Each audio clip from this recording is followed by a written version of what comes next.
बिस्मिल्लाहिर्रहमानिर्रहीम। अल्लाहुम्मा सल्ली अला मोहम्मद व आले मोहम्मद। सुनते आए हैं कि ताकत जमहूर के पास हुआ करती है। जमहूर जो आप भी हैं और जमहूर जो मैं भी हूँ, लेकिन हकीकी ताकत कभी जमहूर के पास नहीं रही और पाकिस्तान में तो बिल्कुल भी नहीं रही। और यही हकीकत है, आजकल हम यही देख रहे हैं। मेरा नाम है डॉक्टर AM सैयद। आप देख रहे हैं मेरे YouTube चैनल और Facebook पेज। सब्सक्रिप्शन की दरख्वास्त रहेगी आपसे। आवाज़ें बुलंद होती हैं, आवाज़ें कभी सरगोशियों की सूरत में होती हैं, कभी चीख की सूरत में बुलंद होती हैं। आवाज़ें कभी आहो पुकार की सूरत में बुलंद होती हैं और कभी एहतजाज की सूरत में बुलंद होती हैं। आवाज़ें दबाई जा सकती हैं, आवाज़ें मरा नहीं करती। पिछले दिनों इमरान खान साहब की तकरीर पर बराह रास्त दिखाने पर और उसका कंटेंट दिखाने पर, सुनाने पर पाबंदी आयद कर दी गई है। पैमरा ने पाबंदी आयद की है कि उनका ख्याल है कि इमरान खान साहब स्टेट की पॉलिसीज़ के ख़िलाफ़ और स्टेट के इदारों के ख़िलाफ़ बोल रहे हैं, इसलिए इस पर पाबंदी आयद कर दी गई है। इससे पहले कि हम ये डिस्कस करें कि इमरान खान साहब की क्या वो तकरीर थी और क्या उसमें ऐसे मुज़बिरात थे जिनकी बिना पर यह पाबंदी आयद की गई, इससे पहले आवाज़ों के दबाने पर, आवाज़ों के मिटाने पर और आवाज़ों को मादूम करने की कोशिशों पर एक तारीख़ी तनाज़ुर में हम जायज़ा ले लेते हैं। आज़ादी इज़हार राय के कदगन के लिए, आज़ादी इज़हार राय के दबा देने के लिए, आज़ादी इज़हार राय के मिटा देने के लिए जो भी कोशिशें होती रही हैं, उनके लिए एक मामूली सा मुख्तसर सा हम तारीख़ी जायज़ा ले लेते हैं, ताकि हमें ये बात सूरत हाल वाज़े तौर पे पता लग सके कि अगर आवाज़ को दबाया जाए और आवाज़ को मिटाया जाए और आवाज़ को खामोश किया जाए तो उससे क्या हासिल होता है, क्या ये हो जाता है या क्या ये नहीं होता है। हमें भूलना नहीं चाहिए कि 339 क़ब्ल मसीह में सुक़रात ने जहर का प्याला पी लिया था, अपनी मशहूर आलम तकरीर की थी और उसमें कहा था कि सच बोलने पर अगर जहर का प्याला पीना पड़ता है तो मुझे कबूल है, और झूठ बोलने पर अगर जान बचती है तो ये कबूल नहीं है। ये मशहूर आलम तकरीर जो सुक़रात ने की वो 339 क़ब्ल मसीह की हम बात बता रहे हैं। उस वक्त भी आज़ादी इज़हार राय के बारे में लोगों के तासुरात यही थे, क्योंकि आवाज़ें दबाई जा सकती हैं, आवाज़ें मरा नहीं करती हैं। सन 1215 में मैग्ना कार्टा का अज़ीमुश्शान मुआहिदा होता है और किंग जॉन और उनके बैरन्स और उनके हवारी, अगरचे वो उस वक्त के मशहूर तरीन, मुक़्तदर तरीन और ताकतवर तरीन लोगों में शुमार होते थे, उसके बावजूद ये मुआहिदा होता है जिसमें आज़ादी तकरीर और आज़ादी तहरीर के बारे में ये लिखा जाता है कि ये हमारे बुनियादी हुकूक में से है। नाज़रीन, हम बात कर रहे हैं 1215 की, मैग्ना कार्टा की, क्योंकि आवाज़ें दबाई जा सकती हैं, आवाज़ें मरा नहीं करती हैं। 1516 में इरास्मस ने एक मशहूर आलम जुमला कहा। इरास्मस ने कहा कि एक आज़ाद रियासत में ज़ुबानें आज़ाद हुआ करती हैं, ज़ुबानें ग़ुलाम पैदा नहीं हो सकती हैं। इरास्मस ने ये 1516 के अंदर कह दिया है कि आवाज़ों को आप दबा सकते हैं, आवाज़ों को आप कुचल सकते हैं, आवाज़ों को आप खामोश कर सकते हैं, पाबंद सलासिल कर सकते हैं, लेकिन आवाज़ें मरा नहीं करती हैं। सन 1644 में जॉन मिल्टन ने एक पम्फलेट निकाला, अपने मशहूर आलम पम्फलेट एरोपेजिटिका में उन्होंने फ्रीडम ऑफ स्पीच के बारे में बयान किया। किस ज़माने की बात हो रही है, आप ये समझने की कोशिश कीजिए कि हम कौन से ज़माने की बात कर रहे हैं। हम तो आज तक आज़ादी इज़हार राय की महरूमी का शिकार हैं। हम 1644 की बात कर रहे हैं। इमेजिन कीजिए कि किस कदर सख्त चर्च का कंट्रोल था, किस कदर सख्त बादशाहत और अमरीत का कंट्रोल था, मगर उस वक्त भी जॉन मिल्टन ये कहता है कि हम फ्रीडम ऑफ स्पीच पे यकीन रखते हैं। क्यों कहता है? वो इसलिए कहता है कि आवाज़ों को आप दबा तो सकते हैं, आवाज़ों को आप खामोश कर सकते हैं, आवाज़ों को आप सदियों के लिए खामोश कर सकते हैं, लेकिन वो आवाज़ें फिर उभर जाती हैं, फिर सामने आती हैं, क्योंकि वो मरा नहीं करती हैं।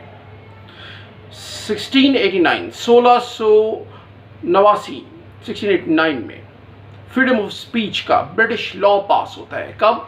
1689। इसमें ब्रिटिश में, इंग्लैंड में तख्त ऑफ बरतानिया के अंडर आज से तकरीबन 500 साल पहले एक कानून पास होता है, इसे बिल ऑफ राइट कहते हैं, जिसका मेन बुनियादी कंटेंट ये होता है कि हम आपको آزادی تقریر کی اور آزادی تحریر کی اجازت دیں گے، کیونکہ یہ ایک بنیادی رائٹ سمجھا گیا ہے۔ اس کو آئین میں درج کیا جاتا ہے بل آف رائٹ کے نام سے۔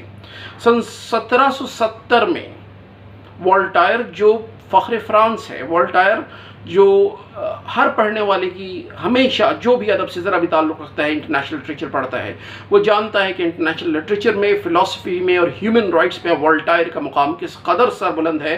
والٹائر اپنے ایک دوست کو لکھتا ہے کہ محترم لبائے، آپ نے مجھے جو لکھا ہے اس سے مجھے شدید کراہت ہے اور آپ کے نظریات سے میں بالکل اتفاق نہیں کرتا، لیکن یاد رکھیے کہ آپ کے نظریات کے لیے، آپ کے سچ کہنے کے لیے اور آپ کی آزادی تحریر و تقریر کے لیے میری جان تک حاضر ہے۔ کب لکھ رہا ہے؟ 1770 میں۔ کیوں لکھ رہا ہے؟ کیونکہ اسے معلوم ہے کہ آوازیں دبائی نہیں جا سکتی، ان سے اختلاف کیا جا سکتا ہے، ان سے بسط احترام ڈیفر کیا جا سکتا ہے، ان کو دلیل سے قائل کیا جا سکتا ہے، ان کو مارا نہیں جا سکتا، آوازیں مرتی نہیں۔ 1789 انقلاب فرانس ہوتا ہے۔ انقلاب فرانس جو ہمارے بنیادی ہسٹری کا ایک عظیم الشان واقعہ ہے، اس میں کیا کہتے ہیں؟ اس میں کہتے ہیں کہ declaration of the right of the man, the declaration of the right of the man, کہ انسان کا بنیادی حقوق کیا ہیں، ان میں سب سے پہلا حق جو بیان کیا جاتا ہے، the declaration of the right of the man. انقلاب فرینچ ریولوشن 1789 میں جو بیان کیا جاتا ہے وہ یہ کہتے ہیں کہ بولنے کا حق، میرے بولنے کا حق مجھے سب سے پہلے دیا جائے، میرے ڈفر کرنے کا حق مجھے سب سے پہلے دیا جائے، میرے اختلاف رائے کا حق مجھے سب سے پہلے دیا جائے۔ اور یہی وہ چیز ہے جس نے انقلاب فرانس کو آج تک ہمارے لیے مشعل راہ بنا کر رکھا ہوا ہے، کیونکہ آوازیں دبائی جا سکتی ہیں، آوازیں مرا نہیں کرتی۔ پھر دیکھیے کہ 1791 میں، بالکل امریکہ کی آزادی کے شروع کے دنوں میں، 1791 میں ایک بل آف رائٹ، جیسے کہ انگلینڈ میں 1689 کے اندر پاس ہوا تھا، 1791 میں امریکہ کے اندر بل آف رائٹ کے نام سے ہی ان کے آئین کا حصہ بنتی ہے یہ شک کہ ہم آزادی تقریر اور آزادی تحریر کی اجازت دیں گے۔ 4 آزادیاں دی گئی ہیں 1791 کے US کانسٹیٹیوشن کے اندر۔ اور 4 آزادیاں کیا ہیں؟ مذہب کی آزادی دی گئی ہے، اختیار کیجئے اور بولیے، مذہب پہ آپ پر کوئی قدغن نہیں لگے گی۔ تقریر کی آزادی دی گئی ہے، بولیے جو آپ کو کہنا ہے، ہم آپ سے ڈفر کریں گے، بسط احترام کریں گے، ہم آپ پر پابندیاں نہیں لگائیں گے، ہم آپ کو بولنے کی اجازت دیں گے۔ پھر تیسری آزادی، پریس کی آزادی دی گئی ہے کہ پریس آزاد ہونا چاہیے۔ کب دی جا رہی ہے؟ 1791 کے اندر دی جا رہی ہے۔ اور اجتماع کی آزادی دی گئی ہے۔ اگر میرے ہم خیال، میرے ہم زبان اور میرے موقف سے مطابقت رکھنے والے، ان کے حامی لوگ کہیں کھڑے ہو کر کچھ بولنا چاہتے ہیں، کچھ کہنا چاہتے ہیں، یا اپنا right of freedom of speech exercise کرنا چاہتے ہیں، تو اس کی آزادی کب دی جا رہی ہے؟ 1791 میں بل آف رائٹ کے ذریعے امریکہ میں دی جا رہی ہے، کیونکہ آوازیں مرا نہیں کرتی۔ یہ ہم کو یاد رکھنا ہوگا، یہ بات وہ سمجھ چکے ہیں کہ آوازیں زندہ رہتی ہیں، دباؤ تو واپس ابھرتی ہیں۔ 1859 کے اندر اپنی مشہور عالم کتاب آن لبرٹی میں جان اسٹورٹ مل یہ کہتا ہے، یہ کتاب ایک آئیڈیل، ایک ضابطہ سمجھی جاتی ہے شخصی آزادیوں کے لیے۔ آن لبرٹی میں جان اسٹورٹ مل کہتا ہے کہ اگر کسی رائے کو بزور بازو خاموش کیا جاتا ہے تو یاد رکھیے کہ لا محالہ، یاد رکھیے کہ یقیناً، یاد رکھیے کہ ہرگز یہ رائے غلط نہیں ہو سکتی، یہ رائے صحیح ہے۔ اگر یہ غلط ہوتی تو آپ اس کو دلیل سے رد کرتے، اگر آپ اس کو زور بازو سے رد کریں گے تو یہ خود بذات خود اس بات کا ثبوت ہے کہ یہ رائے مسلم ہے، مستند ہے اور صحیح ہے۔ 1929 میں امریکن سپریم کورٹ کے مشہور عالم جسٹس الیمور وینڈل ہومز نے آزادی اظہار رائے کے بارے میں ایک جملہ کہا جو کہ اب ایک ضرب المثل بن چکا ہے۔ اس نے کہا کہ آزادی اظہار رائے یہ نہیں کہ ہم اپنے جیسے لوگوں سے متفق ہوں، آزادی اظہار رائے یہ ہے کہ ہم ان سے بھی اتفاق کریں، ان کو بھی بولنے کی آزادی دیں جن سے ہم بظاہر متفق نہ ہوں، یعنی ان کے بولنے کی آزادی ہم سلب نہیں کر سکتے ہیں۔ 20वीं सदी की तारीख का सबसे बड़ा लम्हा तब गुजरा है जब मार्च ऑफ वाशिंगटन हुआ है। डॉक्टर मार्टिन लूथर किंग ने अपनी मशहूर आलम तकरीर में कहा है कि I have a dream speech, मेरा एक ख्वाब है। ये तकरीर सजाने के काबिल है, ये तकरीर याद रखने के काबिल है, ये तकरीर दिमाग में शब्द कर देने के, नक्श करने के काबिल है, क्योंकि ये तकरीर आपको बताती है कि मैं अपने ख्वाब के बारे में बोल सकता हूँ, मैं अपने ख्वाबों के बारे में सुन सकता हूँ, मैं अपने ख्वाबों के बारे में सोच सकता हूँ और कोई इस पर कदगन नहीं लगा सकता। डॉक्टर मार्टिन लूथर किंग उस वक्त भी ये जानते थे कि अपार्थाइड हो या स्याह फामों के खिलाफ तहरीक हो, कोई सूरत हाल हो, कैसी भी सूरत हाल हो, हम जब बोलते हैं तो बोलना हमारा हक है, क्योंकि आवाज़ें दबाई नहीं जा सकती हैं। 1969 में ब्रेंडनबर्ग वर्सेस ओहायो स्टेट का मशहूर आलम मुकदमा सामने आता है। उसमें ओहायो स्टेट ब्रेंडनबर्ग साहब को कहती है कि आप बोल नहीं सकते, आप लिख नहीं सकते, और इस सिलसिले में उसके खिलाफ फैसला देती है। अमेरिकन सुप्रीम कोर्ट अपनी स्टेट की सुप्रीम कोर्ट के फैसले को रिवर्स करती है और ये बताती है कि अमरीकी आज़ादी तहरीर और तकरीर के ज़मन में एक फ़र्द को बोलने की आज़ादी है। आप उसको सुने, उससे डिफ़र करें, उसको दलील से कायल करें, क्योंकि आवाज़ें ज़िंदा रहा करती हैं, आवाज़ें मरा नहीं करती हैं। नोम चोम्स्की ने 1992 में अपनी किताब in the manufacturing of the consent में ये कहा है, नोम चोम्स्की ने कहा है कि स्टॉलिन और गोएबल्स दो ऐसे किरदार जिनको हम आज अच्छे अल्फाज से याद नहीं रखते, उनको हम तशद्दुद के बानी समझते हैं, उनको हम ये समझते हैं कि वो इंतहाई बुनियाद परस्त किरदार हैं। स्टॉलिन और गोएबल्स, एक रशिया से ताल्लुक़ रखता है, एक मगरबी जर्मनी से ताल्लुक़ रखता है। हिटलर के साथियों में गोएबल्स थे। उन्होंने कहा कि वो भी आज़ादी तकरीर और आज़ादी तहरीर के हामी थे, लेकिन सुना वो करते थे और पढ़ा वो करते थे जो उनके मतलब और उनके पसंद की चीज़ होती थी। तो आज़ादी तकरीर और आज़ादी तहरीर ये नहीं है। आज़ादी तकरीर और आज़ादी तहरीर ये है कि उनकी भी सुनो और उनको भी पढ़ो जिनसे मुत्तफ़िक़ ना हो। क्यों? क्योंकि आवाज़ें दबाई जा सकती हैं, आवाज़ों को ख़त्म नहीं किया जा सकता, आवाज़ें मरा नहीं करती।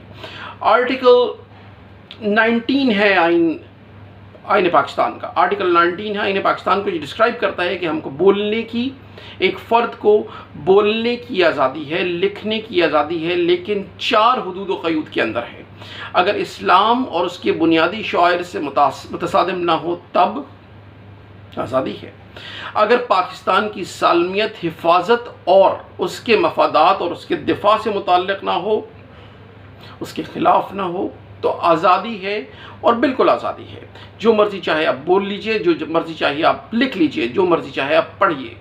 अगर पाकिस्तान की मुरव्वजा ख़ारजा पॉलिसी से मुतसादिम ना हो, जिससे मुल्क के लार्जर इंटरेस्ट पे कोई फ़र्क पड़ता हो, तो आप आज़ाद हैं।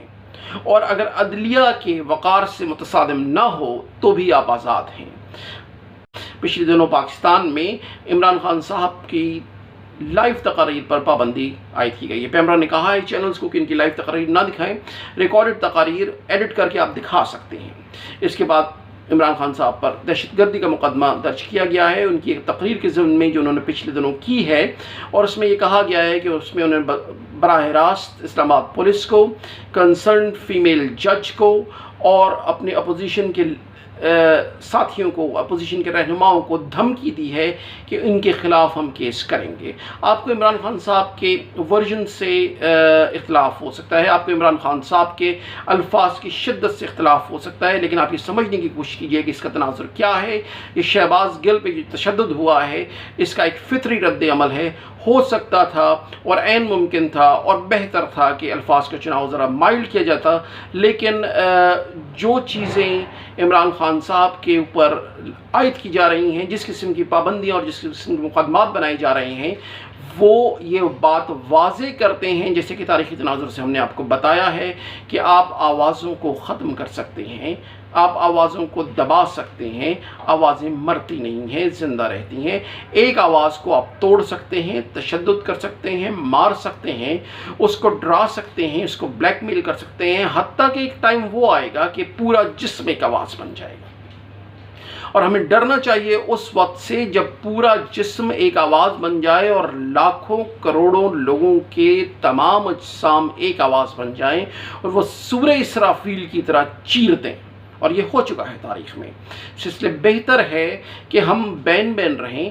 پاکستانی ہونے کے حساب سے ہمارا یہ فرض ہے کہ ہم پر جو 4 قدغنیں عائد ہیں اس کو مد نظر رکھ کر ہم بات کریں، اپنے الفاظ کا چناؤ بہتر کریں، بہت سارے ریاستی اداروں کو درمیان میں انوالو نہ کریں، لیکن پھر بھی اتنے حدود و قیود کے اندر بھی ہمیں بولنے کا حق حاصل ہے، اور یہ بولنے کا حق ہمیں ہماری فطرت، ہمیں ہماری قدرت اور ہمیں ہمارا دین عطا کرتا ہے۔